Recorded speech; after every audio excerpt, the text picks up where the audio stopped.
예, 오늘은 아주 특별한 날이죠. 저희가 예레미야 그러니까 97년 5월에 교회가 시작이 되면서 저희가 강해를 많이 했었습니다. 그래서 소선지서 일부 빼고는 뭐 거의 다 했는데 좀 큰 것으로는 이제 역사서는 좀 저희가 강해를 별로 안 했고요. 그 다음에 이제 이 대선지서 중에서 대예언서 중에서는 예레미야서를 저희가 손을 못 대고 있었습니다.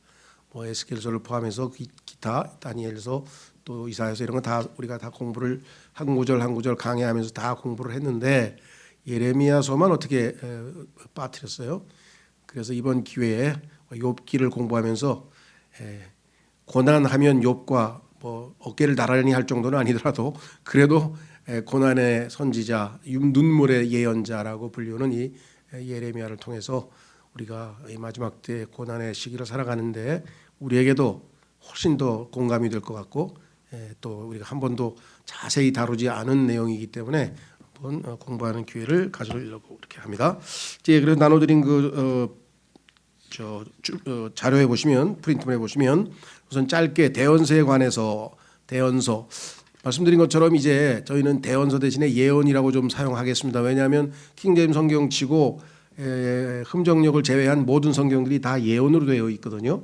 그렇기 때문에 이거는 언젠가 반드시 고쳐야 될 문제고 그래서 한번 성경에서 말씀하시는 예언이 무엇인지 확인하면 용어를 예언으로 바꾸는 이유를 충분히 이해하실 것 같아요. 그래서 베드로전서 1장을 한번 먼저 찾고 한번 확인해보고 넘어가겠습니다. 베드로전서 1장으로 가시면 구약의 예언자들에 대해서 뭐라고 말씀하시는가 한번 확인해 보겠습니다. 베드로전서 1장 10절 베드로전서 1장 10절 11절에 보시면 받들어 읽겠습니다. 이 혼의 구원에 관하여는 너희에게 임할 은혜에 대하여 대언한 여기 대언이라 했죠. 네. 예언한 예언자들이 부지런히 조사하고 탐구하되 자기들 안에 계신 그리스도의 영께서 예언자들의 안에서 그리스도의 영께서 그리스도의 고난과 그 뒤에 있을 영광을 그러니까 초림과 재림이죠.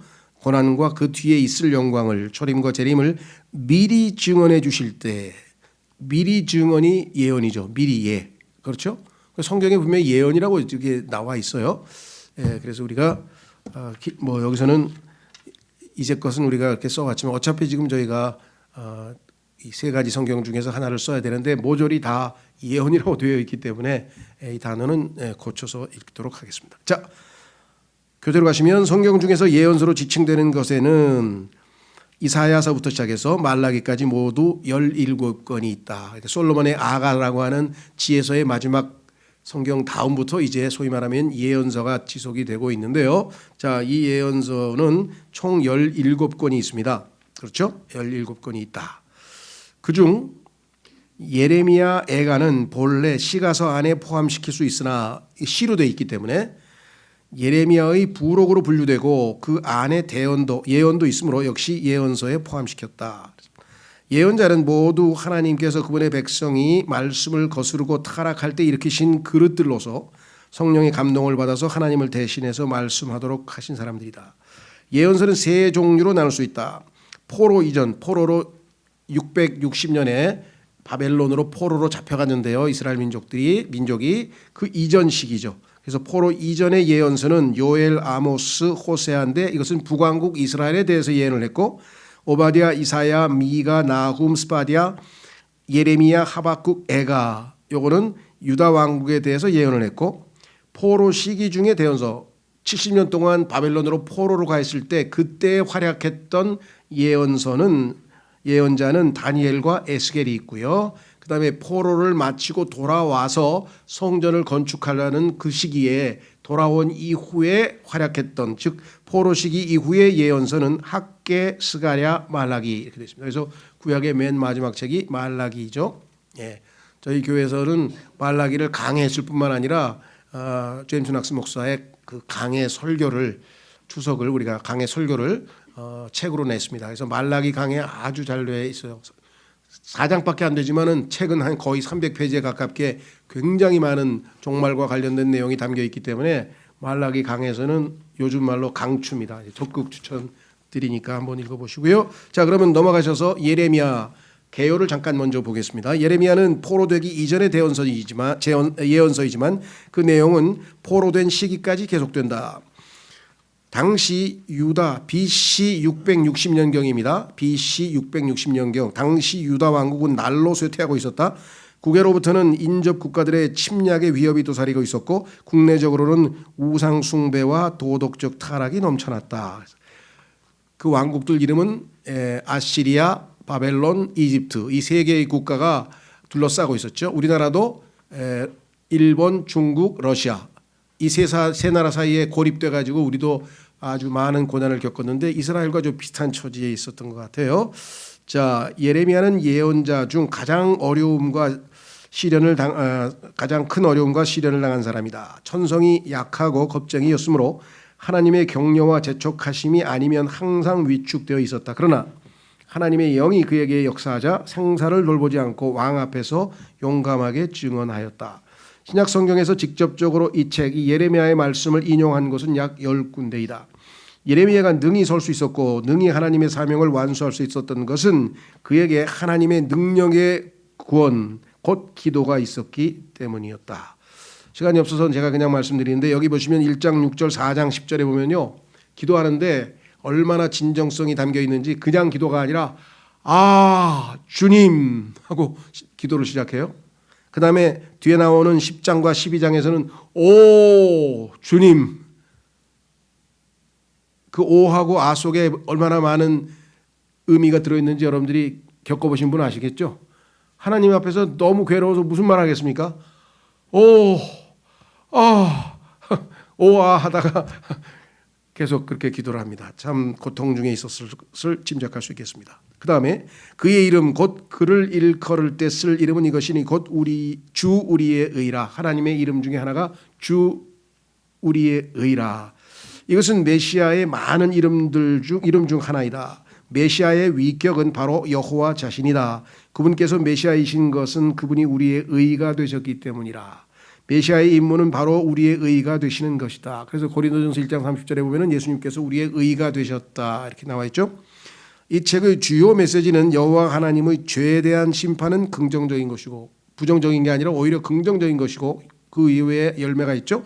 그분의 사랑의 약속을 지키시는 신실하심도 긍정적인 것이며 더욱이 영원한 것임을 말하고 있다. 그래서 3장 12절과 31장 3절 한번 확인하고 넘어가겠습니다. 영원히 하나님이 약속하신 내용이 거기 기록되어져 있어요. 하나님의 영원한 약속을 확인해보고 1장으로 들어가 보도록 하겠습니다. 자, 예레미야 3장 12절. 예레미야 3장 12절.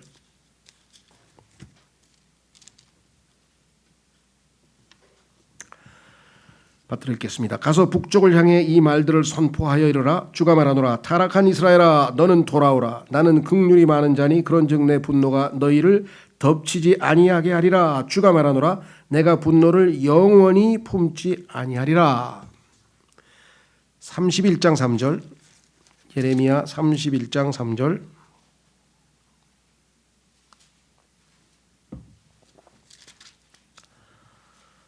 읽겠습니다. 옛적에 주께서 내게 나타나사 이르시되 참으로 내가 영존하는 사랑으로 너를 사랑하였기에 인자함으로 너를 이끌었노라 하셨도다. 여기 영존하는 사랑 이렇게 해서 영원히 영존하는 이런 말씀으로 하나님께서 약속을 확고히 해 주셨다 그랬습니다. 넘어가시면 이 책의 내용은 역사적 전기와 예언을 종합 편집한 것으로 6단락으로 나눌 수 있다. 총 52장인데요.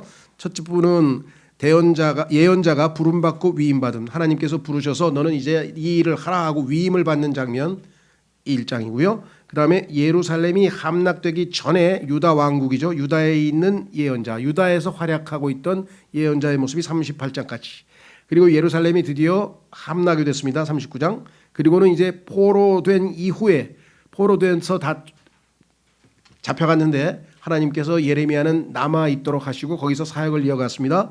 유다에 있는 예언자. 그리고 맨 마지막 순간에 이집트에 끌려가서 이집트에서 생을 마감했는데 이집트에서의 예언자가 43장서부터 51장까지. 그리고 맨 마지막 52장은 총결, 유다의 멸망 원인과 과정을 다시 한번 언급하는 것으로 마무리 짓습니다. 이 책은 심판의 예언으로 시작하여 심판이 이루어짐으로 끝을 맺는다 그랬습니다. 간략하게 예레미야 전체에 대한 소개를 했고요. 넘어가셔서 맨 뒷장으로 가시면 오늘 예레미야서 1장을 우리가 좀 시간이 오늘 앞부분 하느라고 지났기 때문에 핵심적인 교훈을 우리가 얻도록 하겠습니다. 본문은 읽고 나서 코멘트를 해보겠습니다. 자, 앞부분에 보시면 제가 이렇게 썼죠. 여기 앞부분에 이렇게 되어 있습니다. 왕들과 통치자들은 등장하고 사라져간다. 역사를 보면 항상 왕들이 나타났다 사라지고 나타났다 사라지죠. 하지만 하나님의 말씀은 이 세상에 머물러 하나님의 일들을 성취해간다. 하지만 하나님께서 말씀을 전달하는 음성을 필요로 하시는 바, 하나님께서는 하늘에서 갑자기 막 천둥번개로 하나님이 알려주셔봐야 이 땅에 있는 인간들이 알아들을 수가 없죠. 당연히. 따라서 누군가 하나님의 음성을 대신할 수 있는 음성을, 즉 사람이 필요하다. 사람. 그래서 음성을 필요로 하시는 바, 그 누구도 이 책무에 적합하지 않다. 그런데 감히 하나님의 말씀을 전달할 수 있는 자격을 갖춘 인간이 이 세상에 있겠는가? 당연히 없다 이 말이죠. 그렇죠? 당연히 없습니다. 자, 그래서 하나님께서는 그 일꾼을 부르셔서 그에게 자격을 만들어 주시는 거예요. 하나님께서. 자, 그래서 우리는 이제 이 1장 10절, 1절서부터 10절까지 한번 본문을 읽고 그 내용을 핵심을 한번 확인해 보겠습니다. 본문 자체는 어렵지 않습니다. 자, 하나님께서 이제 부르시는 거예요. 예레미야를 불러서 책무를, 임무를 부여하시는 장면이 나오죠. 예, 그래서 우리는 이거 이제 위임한다 그랬는데요. 첫 번째, 하나님의 말씀을 들어야 됩니다. 그렇죠? 듣고 그 다음에 보고 행하고, 이 세 가지가 하나님의 일을 하는 순서라고 성경이 말씀했네요. 자, 그러면 예레미야서 1장 1절서부터 10절까지 먼저 읽겠습니다. 베냐민 땅 아나도스의 제사장들 중에 하나인 힐기야의 아들 예레미야의 말들이라. 아몬의 아들 유다 왕 요시야 시대 곧 그의 통치 제13년에 주의 말씀이 예레미야에게 임하고, 그것이 또한 요시야의 아들 유다 왕 여호야김 시대부터 요시야의 아들 유다 왕 시드기야의 제11년 말 곧 다섯째 달에 예루살렘이 포로로 끌려갈 때까지 임하니라. 약 40년간 사역을 했네요. 그때 주의 말씀이 내게 임하니라 이르시되, 내가 너를 뱃속에 짓기 전에 너를 알았고 내가 태에서 나오기 전에 내가 너를 거룩히 구별하였으며 너를 민족들을 향한 예언자로 세웠노라 하시기에, 하나님께서 예레미야를 이렇게 불렀다고 하니까 너무나 놀래가지고 저 같은 자가 어떻게 감히, 모세도 똑같았죠? 모세도 저 같은 자가 감히 어떻게 하나님 앞에서는 대부분 어쩔 수 없어요. 그렇죠? 감히 제가 어떻게 그런 일을 합니까? 하고 다 엎드려질 수밖에 없겠죠. 자, 그때 내가 이르되, 자, 이것도 기도죠 일종의. 그때 내가 이르되 주 하나님이여 보소서. 말이 안 됩니다 이 소리죠. 나는 아이라 말을 할 수 없나이다 하니라. 내가 이렇게 젊은 나이에 이 나이도 얼마 안 먹었는데 제가 그 엄청난 책무를 어떻게 감당합니까? 이렇게 얘기를 했습니다. 그렇죠? 예, 뭐 정말 겸손한 모습이고 있는 그대로의 모습이죠. 누구나 다 그럴 거예요. 이 상황에서 하나님에게 당당하게 나설 사람이 누가 있겠는가? 그러나 주께서 내게 이르시되 나는 아이니다 하지 말고, 그러지 말고 내가 너를 보내어 말하게 할 모든 자에게 너는 가며. 자, 두 번째로 보면 가야 된다는 거예요. 가야 된다 이거죠. 하나님이 보내셨으니까 내게 무엇을 명령하든지 너는 말할지니라. 하나님께서 주신 말을 하기 전에는 일단 들어야 되겠죠. 자, 그래서 말할지니라. 내가 너와 함께하여 너를 건져내리니 그들의 얼굴을 두려워하지 말라 주가 말하노라 하시고. 얼마나 하나님께서 모든 것을 다 아시고 예비해 주시는 거죠. 두려워하지 말라. 함께하는 하나님께서 함께 하시니까. 그래서 내가 너와 함께하여 너를 건져내리니 그들의 얼굴을 두려워하지 말라 주가 말하노라 하시고, 그때 주께서 자신의 손을 내미사 내 입에 대시며 touch 닿았어요. 입에 대시며 주께서 내게 이르시되 보라 내가 내 말들을 내 입에 두었노라. 그러니까 네가 뭐 머리를 써서 합리적으로 뭐 논리적으로 막 머리를 써가지고 궁리하고 무슨 말을 해야 될까 그럴 필요가 없어요. 하나님께서 입술에 말을 넣어주셨으니까 들은 말 그대로 하나님이 입에다 넣어주신 말 그대로 전달만 하면 되는 거죠. 전달자 역할만 하면 됩니다. 보라 내가 이날 너를 민족들과 왕국들 위에 세워 그것들을 뿌리채 뽑고 무너뜨리며 파멸시키고 파괴하며 세우고 심게 하였느니라 하시니라. 어마어마한 책무를 주셨어요. 그렇죠? 인류의 역사가 지금 막 뒤바뀌는 일이 지금 벌어지고 있는데요. 아시다시피 바벨론 제국이 세계를 지배하는 최초의 제국이 됐습니다. 지중해권이죠. 지중해권. 그런데 하나님께서 조금 있다가 아시다시피 이 메데 바사라 그러죠. 페르시아. 오늘날 이스라엘을 괴롭히는 이란이라고 하는 나라죠. 그래서 앞으로 우리가 주목해야 될 제일 대표적인 국가는 아랍 국가들이 아니고 사실은 이란입니다. 이란. 성경에 보면은 아랍과는 지금 다 추교도 맺고 다 하잖아요. 그렇죠? 이 페르시아, 이란. 자, 여기 보시면 바로 그 나라 얘기하는데요. 자, 그래서 여기 보시면 민족들과 왕들 위에 세워 그것들을 뿌리째 뽑고 무너뜨리며 파멸시키고 파괴하며 세우고 심게 하였느니라. 이 모든 국가의 흥망성쇠를 주장하시는 분은 하나님이시다. 그렇죠? 그러니까 뭐 북한이 뭐 핵을 만들든 아니면 수소폭탄을 만들든 너무 떨지 마시고 하나님을 의지하는 수밖에 없어요. 그렇죠? 북한이 핵 같은 거 안 만들어도 우리가 하나님 앞에서 하나님을 떠나면 자동적으로 우리는 뭐 얼마든지 망할 수 있습니다. 뭐 6.25 때는 무슨 뭐 북한이 뭐 큰 뭐 막 핵폭탄이 있고 그랬나요? 그래도 우리가 거의 궁지에 몰렸잖아요. 그죠? 그래서 그 유명한 미스터 레이건이라고 하는 대통령이 미국 의회에서 연설을 하면서 나는 하나님께서 미국을 버리실까 봐 두려워하지 않습니다. 나는 미국이 하나님을 버렸을까 봐 두려워하고 있습니다. 유명한 연설을 미 의회에서 했어요. 하나님이 우리를 버리시지 않아요. 우리가 타락해서 하나님을 버리고 딴 데로 가버리지. 그렇죠? 자, 그래서 우리는 1절서부터 10절까지 요약을 한번 잘 읽어보겠습니다. 첫째, 들어야 한다 그랬습니다. 너는 내가 원하는 그런 자가 될 것이며 내가 원하는 곳으로 가서 내가 시킨 그 말을 말하게 될 것이다. 나는 너의 잉태를 주관했고 태어나기 전부터 다 보고 계셨죠. 하나님이 너를 구별시키셨으며 성별시켰고 이제 나는 너를 임명하노라. 내가 너를 보낸다. 보내심을 받은 자, 신약에서는 이것을 사도라 그럽니다. 사도라는 단어는 하나님이 보내신 자. 그래서 예수님도 사도죠. 왜? 아버지께서 나를 보내셨다. 이 얘기를 여러 번 반복하셨죠. 자, 이것이 하나님께서 예레미야에게 하신 말씀이다. 여러분도 주님이 부르시면 그분의 말씀을 믿음으로 받아들이고 순종하라. 첫째, 여러분은 성도로 부르심을 받았다. 성도 1차적으로. 구원받은 모든 사람들은 하나님의 거룩한 백성으로 그래서 거룩한 삶을 살 의무가 있는 것이겠죠. 자, 그 이외에도 몇 가지 부름.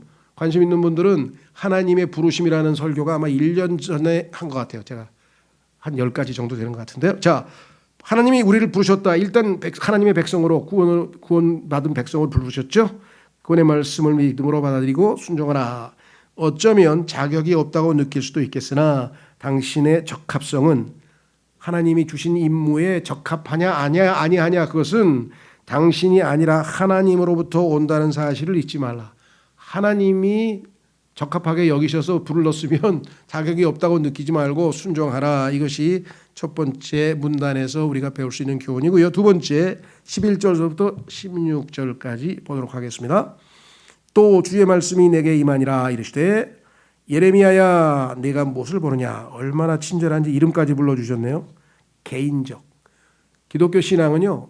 personal, 개인적 관계입니다. 하나님과 나와의 개인적 관계. 사람들은 그 얘기하죠. 예수님을 이 세상의 구원자, the savior of the world, 세상의 구원자 이렇게. 그건 너무 추상적이에요. 그렇죠? 도마처럼 my savior, 나의 주, 나의 하나님, 나의 주, 나의 하나님, 나의 구원자가 돼야 구원이 이루어지는 거지. 예수님이 세상의 구원자라는 걸 모르는 사람 누가 있어요? 그렇죠. 네, 그런 의미에서 기독교는 1대1로 하나님과의 관계에서 시작이 된다. 그래서 예레미야야 내가 무엇을 보느냐 하시기에 내가 이르되 내가 아몬드 나무 막대기를 보나이다 하매 이에 주께서 내게 이르시되 내가 잘 보았도다. 하나님께서 아몬드에 무슨 의미를 부여하시는 거죠? 내가 그 일을 이루기 위해 내 말을 재촉하리라 하시니라. 상징적으로 비유를 하셨습니다. 13절 주의 말씀이 두 번째 내게 임하시니라 이르시되 내가 무엇을 보느냐 하시기에 내가 이르되 내가 끓는 가마솥을 보는데 그것의 표면이 북쪽을 향하고 있나이다 하니 그때 주께서 내게 이르시되 북쪽에서 재앙이 쏟아져서 끓는 물이 막 붓듯이 재앙이 쏟아져 나와 그 땅의 모든 거주민들에게 임하리라. 시청각 교육이죠. 하나님은 요즘에 새로 생긴 시청각 교육이 아니고 하나님의 교육은 항상 시청각 교육입니다. 그죠? 백문이 불여일견이라는 우리 속담이 있잖아요.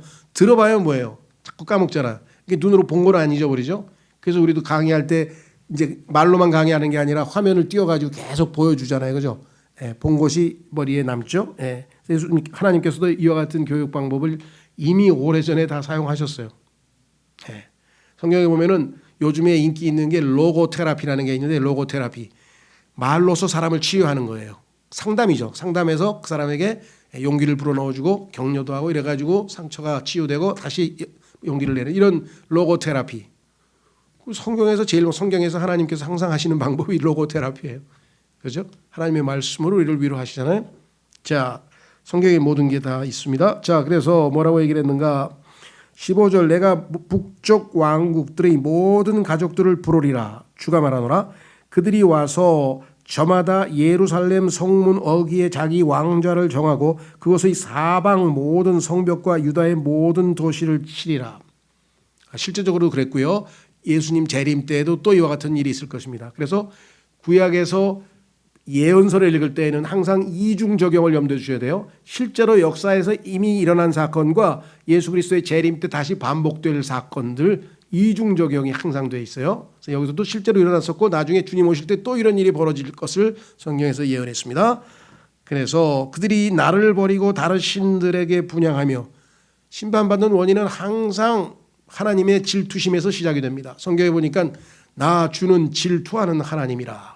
사람들이 질투라고 하면 우리에게는 좀 이미지가 별로 안 좋죠. 질투 그러면 나쁜 거로 생각하는데 좋은 질투 있어요.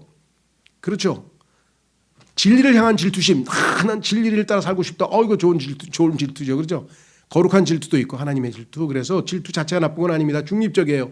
무엇을 질투하느냐에 따라 돈, 쾌락 이거는 잘못된 거지만 좋은 것을 질투하는 게 나쁠 리가 없겠죠. 갈망하는 건데.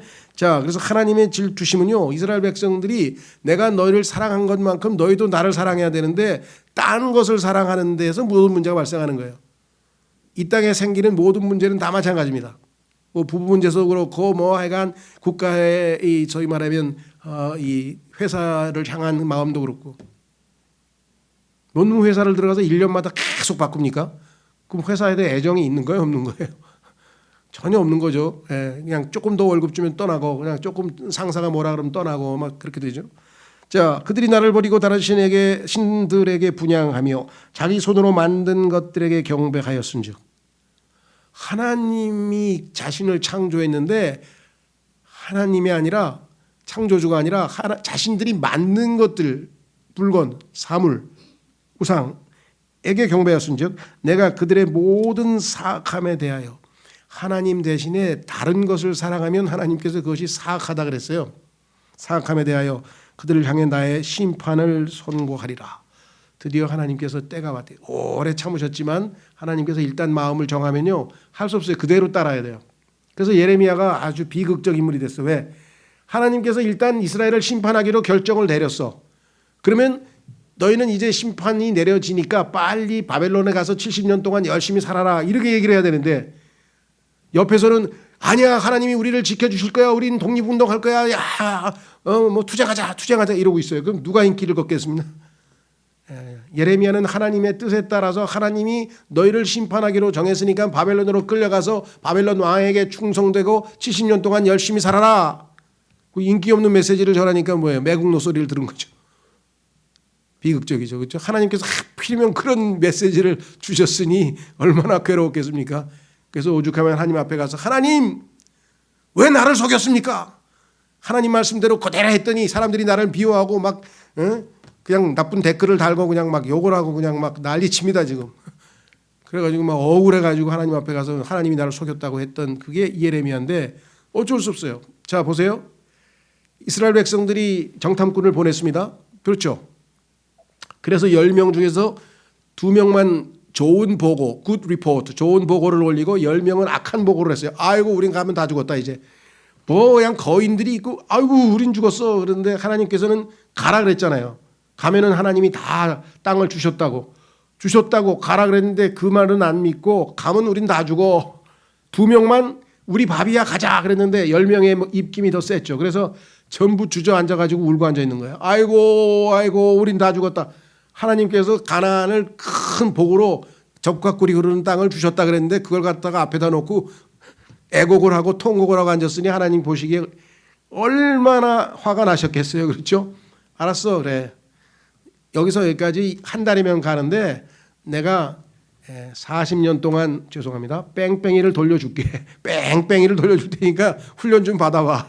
그래서 40년 동안 거기서 허비하게 되는데 그랬더니 이제 와서 아이고 회개합니다 하고 막 올라가려고 난리치는 거예요. 그래서 아니야 올라갈 필요 없어. 하나님은 이미 심판하기로 훈련 프로그램이 이미 짜졌어. 이제 안 돼. 올라가야 소용없어. 왜? 하나님 지금 계획이 바뀌었어. 그런데 또 올라가다가 다 죽어버렸어. 그냥 순종한다고. 아니, 뒤늦게 순종하면 뭐예요? 하나님께서 바벨론으로 잡혀가라면 잡혀가는 거예요.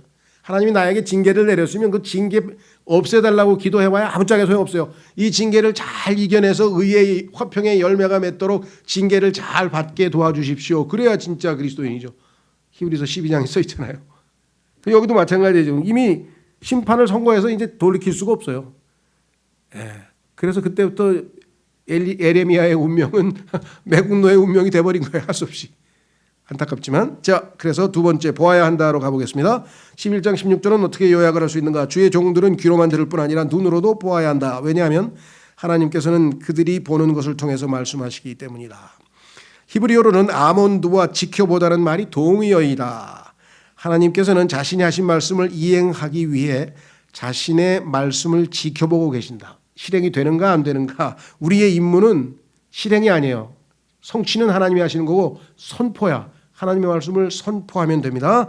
반면 주님의 일은 성취하시는 것이다. 바벨론 제국은 북쪽으로부터 내려와 유다와 예루살렘을 파괴시켰다. 심판을 받아야죠. 70년의 훈련을 견뎌내고 다시 돌아온다고 예레미야에게 약속해 주셨죠. 그러니까 희망의 약속은 뭐예요? 그러나 하나님은 너희를 사랑하시기 때문에 70년간 훈련이 끝나면 반드시 데리고 오리라. 그 희망의 메시지도 전했죠. 세 번째 행해야 된다. 17절부터 19절까지. 그러므로 너는 내 허리를 동이고, 허리를 동인다는 얘기는 이제 늘 말씀드렸죠. 역도 선수가 이제 이 역기를 들기 위해서 그냥 허리를 쫄라매고 이제 준비가 된 거예요. 탁! 그렇죠. 마음의 각오를 다지고 준비한 그것을 허리를 동이고, 일어나 내가 내게 명령하는 모든 것을 그들에게 말하라. 그들의 얼굴을 대할 때 놀라지 말라. 무서워하지 말라. 놀라지 말라. 내가 그들 앞에서 너를 당혹스럽게 할까 하노라. 나를 불신하고 두려워하면 네가 창피당할 수도 있어. 담대하라. 담대하라. 18절. 보라 내가 이날 너를 그 온 땅과 유다의 왕들과 그것의 통치자들과 그것의 제사장들과 그 땅의 백성을 칠 방벽을 세운 도시. 그러니까 아주 튼튼한 도시죠. 방벽을 세웠으니까 못 쳐들어오겠죠. 쇠기둥 너 성벽이 되게 하였노라. 그러니까 절대 너를 못 건드려. 내가 지켜줄게. 너는 그들에게 방벽을 세운 철통 같은 도시가 될 것이고 쇠기둥이 될 것이고 노성벽이 되니까 겁먹지 마라. 너를 못 쳐들어온다. 너에게 못 쳐들어오니 걱정 마라. 그렇게 약속의 말씀을 주셨으니까 얼마나 든든한 뒷병이 되겠습니까? 하나님의 말씀을 믿음으로 나아가겠죠. 그들이 너와 싸우되 너를 이기지 못하리니 내가 너와 함께하여 너를 건져내리라. 주가 말하노라.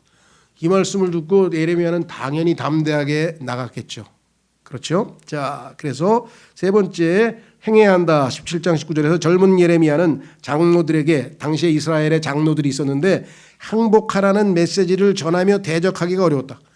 장로님, 하나님께서 말씀하시는데 항복하고 바벨론으로 포로로 끌려가랍니다. 그 얘기를 어떻게 해요? 장로들은 지금 독립군을 모아라, 독립군을 모아라, 뭐 전쟁을 하자, 막 뭐 이러고 있는 판에 고통스럽죠. 그러나 하나님의 뜻은 정해졌어요. 어떻게 할 수가 없어요. 자, 그래서 어떻게 했냐? 그러나 하나님께서 예레미야를 만드셨고 그와 함께 하셨다. 하나님의 메신저들은 말씀 전달자들은, 메신저들은 담장은 담벼락이에요. 담벼락. 딱 다 놓아야 된다. 흔들리지 말아야 된다는 뜻입니다. 담장이 되어야지 흔들리는 모래가 되어서는 안 된다. 담대하게 하나님의 순종해야 된다. 자, 그래서 오늘 여러분들과 제가 얻을 수 있는 영적인 교훈이 무엇이냐? 성경에 보니까 구약 성경을 기록하신 목적은 우리의 배움을 위해서 기록했다고 로마서 15장에 써 있죠. 오늘 읽은 이 구약 성경에서 우리가 무엇을 배워야 할 것인가? 이미 많은 것을 배웠습니다만은 정리를 해보자면 이렇게 되어 있습니다. 모세도 하나님께서 그를 부르셨을 때 자격이 없다고 느꼈다. 그렇죠. 나 같은 자가 아이고 내가 말이 어눌해서 못합니다. 뭐합니다 하면서 뒤로 뺐죠. 그러나 하나님께서 그에게 확신을 주셨죠. 네. 누가 이런 일을 감당하리요? 바울도 그렇게 스스로에게 의문을 품었어요. 하는 자신의 물음에 자기가 스스로를 그렇게 물어봤어. 근데 바울은 하나님이 주신 말씀으로 담대하게 이렇게 답변했어요. 우리의 능력은 하나님에게서 나느니라. 그래서 바울은 담대하게 모든 여건, 악조건에도 불구하고 순종할 수 있었다. 하나님께서 어떤 일을 시키고자 당신을 부르실 때 그분은 당신에게 적합하기를 요구하시지 않고 그 일을 하기에 자격이 있는지 없는지 그런 거 물어보시지 않아요. 그럼 뭐예요? 그저 당신이 준비된 자인지, 마음으로 순종할 각오가 되어 있는 자인지 그거를 보시는 거지. 능력이 있는지 자격이 있는지. 하나님 앞에 자격이 누가 있으면 능력이 누가 있어요. 하나님은 마음을 보신다 이게. 그래서 그 유명한 말이 있어요. 진정한 다수, 소수 다수 할 때 다수는 하나님과 함께하는 한 사람입니다. 하나님과 함께하는 그 한 사람이 다수입니다. 유명한 설교 제목인데요. 자, 그래서 우리는 하나님의 손길로 교훈을 얻으면서 오늘 성경 공부를 마무리 짓겠습니다. 자, 성공과 실패는 하나님의 손길에 달려 있다. 당연하죠. 하나님이 결정권자인데 따라서 하나님께서는 입술에 손을 대어 이사야에게 순교를 주셨고 이사야가 아이고 나는 입이 부정한 사람입니다. 나 더러운 사람입니다. 내가 어떻게 하나님의 거룩하신 하나님 앞에 제가 무슨 일을 할 수 있겠습니까? 하고 막 하나님께서 우리를 위하여 누가 갈꼬? 누가 나를 위하여 순종하고 하나님의 일을 수행할꼬? 하고 하나님께서 탄식을 하셨더니 나는 입이 부정한 자입니다. 나는 더러운 자입니다. 나는 못합니다. 하고 뒤를 뺐는데 하나님께서 손을 대니까 숯불이 내려와서 이 더러운 입술을 태워서 정결하게 해서 하나님 앞에 쓰임을 받았다. 그게 이사야서 6장의 말씀이죠. 예레미야에게는 권능을 지금 주셨죠. 우리 금방 읽었습니다. 누가복음 21장에도 나옵니다. 하나님께서 판사한테 이게 환난 때 적그리스도에게 끌려가서 그 앞에 설지라도 하나님께서 입술에다가 다 말을 넣어줘가지고 다 헤쳐나갈 수 있도록 해주신다는 약속이 누가복음 21장에서 예수님께서 하신 약속이죠. 그분께서는 야곱의 엉덩이를 치심으로 그를 절름발이로 만들었고, 그렇죠. 자아가 얼마나 센지, 자아가 세다. 자아가 깨지질 않는 거야. 자아가 파쇄해야 깨져야 하나님께서 역사하실 수 있는데, 그래서 하나님께서 할 수 없이 고관절, 요즘 말하면 고관절이 엉덩이를 내리치셨잖아요. 그래가지고 이제 불구가 됐어. 양치기가 불구가 되면 이제 수명이 다한 거예요. 이제 자기 혼자도 못 걷고 쩔뚝쩔뚝 하는데 문제는 어디에 있는가? 여기 나오네요. 이는 야곱이 하나님과 함께하는 왕자가 되도록 도왔다. 왜 그래요? 아이고 이제 죽으나 살아나는 하나님만 붙들어야지. 딴 게 없어. 이제 하나님만 의지하는. 그래서 하나님의 왕자로 일컬음을 받았어요. 얼마나 역설입니까? 참으로 성경은 역설 중에 역설입니다. 그렇죠? 야 목동이 쩔름거리고 넌 이제 죽었다. 그런데 반대로 자기가 약하니까 뭐예요? 강하신 하나님만 붙든 거예요. 그게 고린도후서에서 바울도 얘기했잖아요. 내가 약할 때 강하다는 비결을 깨달았다 이거지. 아주 역설이죠. 예. 예레미야도 겁쟁이라 그랬잖아요. 원래 성격이. 근데 하나님 앞에 쓰임 받았잖아요. 자, 그래서 여기 뭐라고 얘기하나 보세요. 하나님께서는 다니엘에게 손을 대어 일으켜 세우셨고 다 꼬꾸라진 것을 일으켜 세웠고 그에게 힘을 주셨으며 성경 구절 나중에 찾아보시면 다 써 있습니다.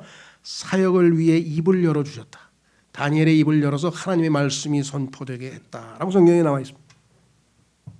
하나님의 부르심과 하나님의 손길은 이처럼 함께 가야만 한다. 하나님의 손길이 함께하지 아니하는 부르심은요. 야 하나님께서 나를 부르셔서 선교사로 부르셔서 나는 이제부터 복음을 전하러 간다. 그죠? 그런데 하나님의 손길이 함께하지 않냐고 자기 혼자 가서 자기 멋대로 하면은 하나님의 뜻이 성취될까요? 이게 안 되죠. 이게 동전의 앞뒷면이에요. 하나님께서 아무리 부르시고 하더라도요. 하나님의 능력이 하나님의 임재가 함께하지 않으면 혼자 힘으로는 아무것도 할 수 없는 것이 하나님의 일입니다. 왜? 이게 사람의 일이 아니고 하나님의 일이잖아요. 그렇죠. 그래서 하나님의 손길은 이처럼 함께 가야만 한다. 그렇지 않으면 우리는 실패한다. 그랬습니다. 예레미야서 1장 하나님께서 예레미야를 부르시는 장면에서 우리에게도 정말 적용할 수 있는 훌륭한 교훈을 우리가 하나님 말씀을 통해서 배웠습니다. 이 시간 오늘 말씀을 통해서 받으신 그 감동을 하나님께 기도, 주님 저를 부르셔서 성도로 부르셔서 제가 정말 이 땅에서 매일매일의 삶에서 거룩한 삶을 살고 있는 것입니까? 하나님께서 저를 무엇으로 부르셨는지 스스로 하나님께 묻고 이제 그 부르심에 응답해서 하나님의 손길과 함께하는 나의 삶이 나의 부르심이 되도록 도와주십시오. 오늘 이 시간 다 같이 기도하시고 다음 시간에 이어서 공부하도록 하겠습니다. 기도하겠습니다.